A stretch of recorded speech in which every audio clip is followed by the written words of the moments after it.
ఇప్పుడు సమాజంలో కొన్ని నియమాలు చేర్చాలి అనుకున్నారు. అప్పుడు ఆపత్కాలంలో చిన్నపిల్లలకి పెళ్లి చేయాల్సిన పరిస్థితి వచ్చింది కనుక వెంటనే చిన్నపిల్లలకి పెళ్లి చేసేయండి అని నోటి మాటతో చెప్తే ఎవరైనా అంటారా?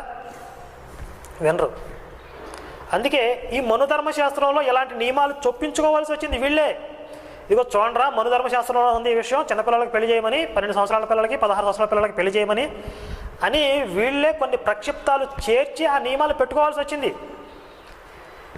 మనుధర్మశాస్త్రంలో అనేకమైన ప్రక్షిప్తాలు ఉన్నాయి అనే విషయాన్ని భారతీయ సాంప్రదాయవాదులు కూడా అంగీకరిస్తున్నారు. కనుకనే గత కొంతకాలంలో మాత్రమే బాల్య వివాహాలు జరిగాయి. ఒకవేళ మొదటి నుంచి ఈ నియమాలు ఉంటే, మనుధర్మశాస్త్రంలో ఉంటే పూర్వకాలంలోనే బాల్య వివాహాలు జరిగి ఉండాలి, కానీ జరగలేదు. హిందూ ధర్మానికి ప్రమాణం వేదాలు, ఉపనిషత్తులు, పురాణాలు అని చెప్పాను. అయితే ఇందులో కూడా పురాణాలు అల్ప ప్రమాణం,